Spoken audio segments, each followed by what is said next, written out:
इमरान खान साहब ने बड़े होलनाक इंकशाफात किए हैं। शहबाज गिल तक कुछ फाइल्स का मुताला कर रहे हैं। शहबाज गिल पे तशद्दुद किया गया है या नहीं किया गया, क्या वजह थी कि शहबाज गिल के पास जो है वो जमात के जो लोग हैं, जो लीडर हैं, वो नहीं गए। क्या ये बार ये रियासत उठा पाएगी, ये बहुत बड़ा सवाल है। सवाल यहाँ पर यह पैदा होता है कि क्या हमारे हुक्मरानों को रात को नींद आ जाती है।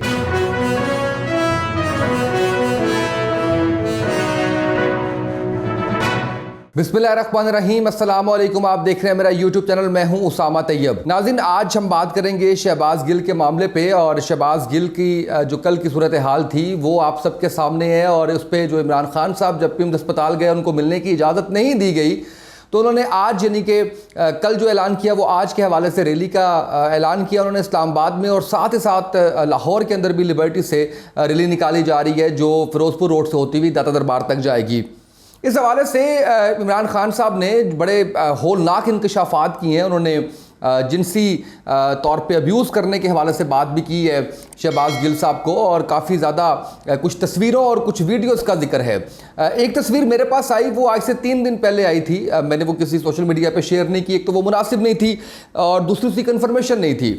उसकी ये कन्फर्मेशन एटलीस्ट आ गई है कि वो तस्वीर शहबाज गिल की नहीं है, लेकिन इसका ये मतलब नहीं है कि उन पर तशद्दुद नहीं किया गया या उनको ज़हनी अजियत नहीं दी गई। उन पर तशद्दुद भी किया गया है और उनको ज़हनी अजियत भी दी गई है। अभी बड़ी लेटेस्ट, अभी आप 1-2 घंटे पहले देख रहे होंगे कि काफ़ी ज़्यादा सोशल मीडिया पे एक वीडियो और 3-4 तस्वीरें गर्दिश कर रही हैं जिसमें शहबाज गिल तक कुछ फाइल्स का मुताला कर रहे हैं।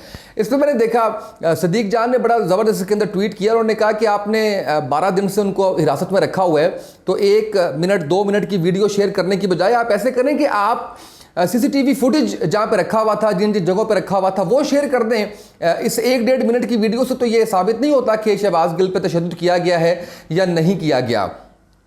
इसको आपको याद होगा 2020 की अगर बात की जाए तो अमेरिका जो कि दुनिया की सुपर पावर था और आज भी है, वहाँ की अगर बात की जाए तो जॉर्ज फ्लॉयड का जो वाक़या है वो आपको याद होगा।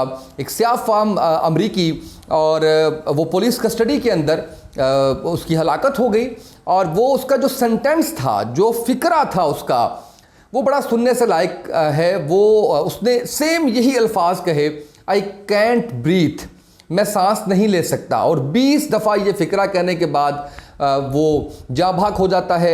उसके बाद अमेरिका जैसे बड़े मुल्क के अंदर, अमेरिका जैसे ताकतवर मुल्क के अंदर जिस तरीके से अवाम उन्होंने एहतजाज किया, जिस तरीके से उन्होंने हुकूमत को मजबूर किया, जिस तरीके से वो एक तहरीक पूरी उसकी शक्ल बन गई जिसके अंदर बहुत से लोग अपनी जानों से भी गए। लेकिन उस वक्त के सदर ट्रंप जो है वो, और दुनिया के ताकतवर तरीन सदर होता है, जो अमेरिका का सदर होता है वो ताकतवर तरीन शख्सियत होता है, तो वो तक जो है घुटने टेकने पर मजबूर हो गए थे। अब ये जो शहबाज गिल ने कल कहा है कि मुझे मास्क नहीं दिया जा रहा, मुझे सांस नहीं आ रहा, ये कोई छोटा फ़िक्रा नहीं है। ये ऐसा फ़िक्रा है जो इस रियासत को हिला के रख सकता है। और अगर खुदा न खास्ता शहबाज गिल को कुछ होता है तो क्या ये बार ये रियासत उठा पाएगी, ये बहुत बड़ा सवाल है जिसका जवाब शायद अभी किसी के पास नहीं है। बहुत सी स्कूल ऑफ थॉट्स चल रही हैं इस वक्त। कहा जा रहा है कि ये एक टेस्टर के तौर पर बात की जा रही है, ये देखा जा रहा है कि रिएक्शन क्या आएगा। अब शुरू में क्यों इतना पॉजिटिव रिस्पांस नहीं आया, कुछ ऑफ द रिकॉर्ड चीज़ें जो भी आपसे डिस्कस मैं नहीं कर पाऊंगा कि क्या वजह थी कि शहबाज गिल के पास जो है वो जमात के जो लोग हैं, जो लीडर हैं, वो नहीं गए। लेकिन अब ये जो मसला है ये शहबाज गिल से निकल के ये पाकिस्तान तहरीक इंसाफ पे आ जाता है। हमें नहीं पता बाकी पार्टीज़ के लोग जब उनको रखा जाता है हिरासत में, जब उनका जिस्मानी रिमांड लिया जाता है तो उनके साथ क्या सलूक किया जाता है, लेकिन उनकी क़यादत की तरफ से कभी ऐसा रिस्पांस हमें नहीं आया। अब जबकि शहबाज गिल का मामला है तो इमरान खान साहब कल खुद जाते हैं पिम्स अस्पताल में, और फिर उसके बाद वो रिलीज़ का इनेकाद करने का ऐलान करते हैं। लीडरशिप ज़ाहिर है वो भी उनके साथ है। अब जो मूव चल रही है, ये शायद मैच जो है वो फैसला कुन उसमें दाखिल हो चुका है, और ये रैली के साथ ही इस्लामाबाद के अंदर DC इस्लामाबाद के ऑफिशियल ट्विटर अकाउंट से वार्निंग जारी की गई थी कि दफ़ा 144 से नाफिज है, इस्लामाबाद में 5 से ज़्यादा लोगों का इज्तिमा नहीं हो सकता। यानी उनकी तरफ से भी तैयारियां काफ़ी हद तक मुकम्मल हैं। अब इस्लामाबाद के जो DIG हैं जिनका नाम सुहेल ज़फ़र चट्ठा है, उनकी अगर बात की जाए तो वो शहबाज शरीफ साहब के बड़े करीबी हैं। जब पंजाब में हुकूमत थी 2018 से 13 तक की, तब भी बड़े करीबी थे, गुजरात में भी रहे हुए हैं ये। उसके बाद ये 2013 से 18 तक जब पंजाब के अंदर हुकूमत थी शहबाज शरीफ साहब की, उस वक्त भी उनके बड़े करीबी थे।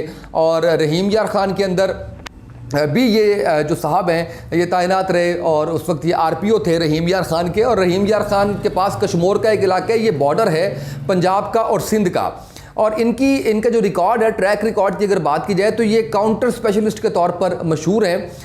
और इनके बारे में मशहूर यही बात है मुबैना तौर पर कि ये उस बॉर्डर पे जाते थे और वहाँ पे बंदा पार कर दिया करते थे। वो है आजकल डीआईजी इस्लामाबाद, जिनको ये सारा टास्क दिया गया है इस सारे चीज़ को कंट्रोल करने के हवाले से, शहबाज गिल साहब के हवाले से, और उनकी कोई प्रमोशन की बात भी चल रही है।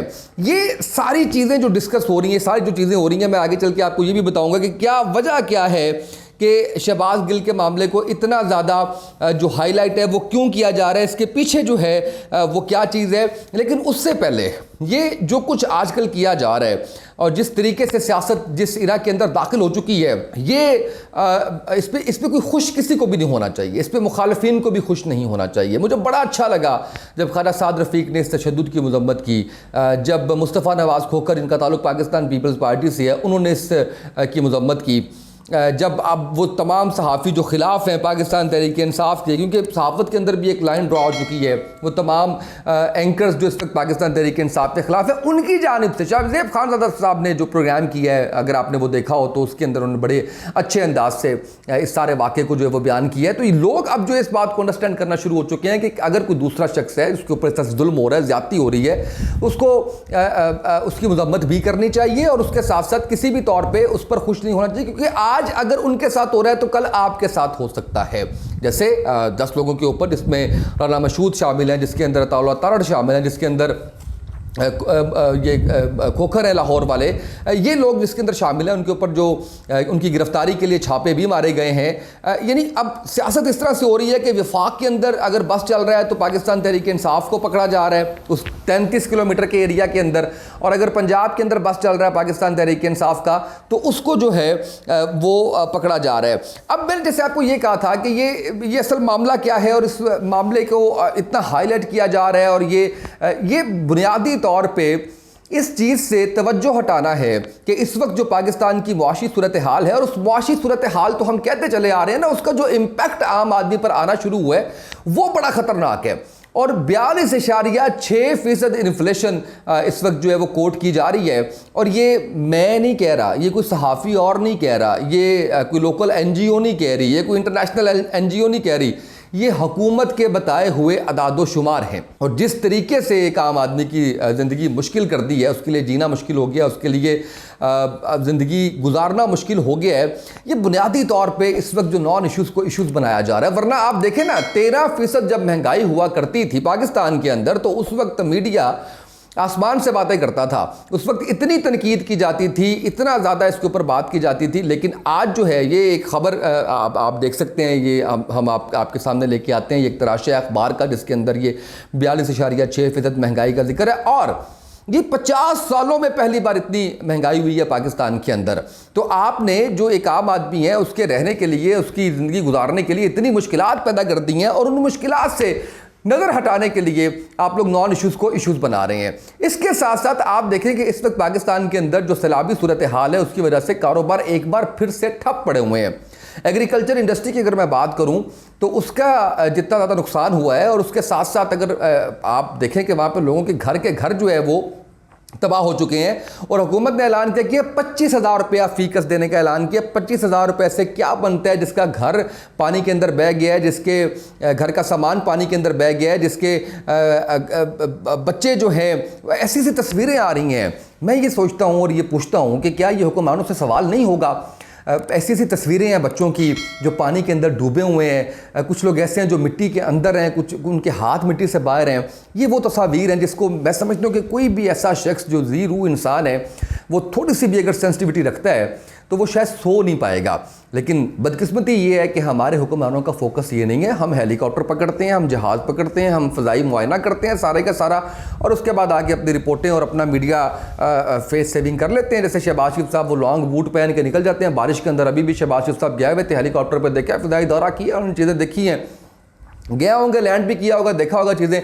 लेकिन सवाल यहाँ पर ये पैदा होता है कि क्या हमारे हुक्मरानों को रात को नींद आ जाती है? क्या उनको वो रिलेट नहीं करते अपने बच्चों को उस गरीब आदमी के बच्चों के साथ जिसका मुस्तकबिल तबाह कर दिया है इस हुकूमत ने, जिसने, देखिए आप जब टैक्सेस की बात करते हैं, आप किस चीज़ के टैक्स ले रहे हैं? आप इसी चीज़ के टैक्स ले रहे हैं कि कुदरती आफात से बचाने के लिए, इलाज मुआवजे के लिए, पढ़ाई के लिए। ये वो चीज़ें हैं, बेरोज़गार जो लोग हैं उनको कुछ महाना कुछ रकम फराहम करने के लिए। मुल्कों, अब कहा जाता था कि पाकिस्तान के अंदर टैक्स रेट बड़ा कम है, बाकी अब तो खैर पाकिस्तान के अंदर भी बहुत ज़्यादा है, तो दुनिया में टैक्स बहुत ज़्यादा होता है। भाई दुनिया के अंदर अगर टैक्स ज़्यादा होता है तो वो सहूलतें आपको देते हैं, आपको अलाउंस देते हैं बेरोज़गारी का, आपको शादी के बाद जो है वो घर देते हैं, आपको अस्पताल की सहूलियात देते हैं, आपके बच्चों की फ्री तालीम देते हैं आपको। आप भी करें यहाँ पे, टैक्स और बढ़ा लें आप। लेकिन अगर आपने अपनी जेबें भरनी है और फिर आपने रिलेट करना है दुनिया के साथ, तो ये शायद मुनासिब बात नहीं है। हालात बहरहाल जी फाइनल इस वक्त जो गोल है उसके करीब है।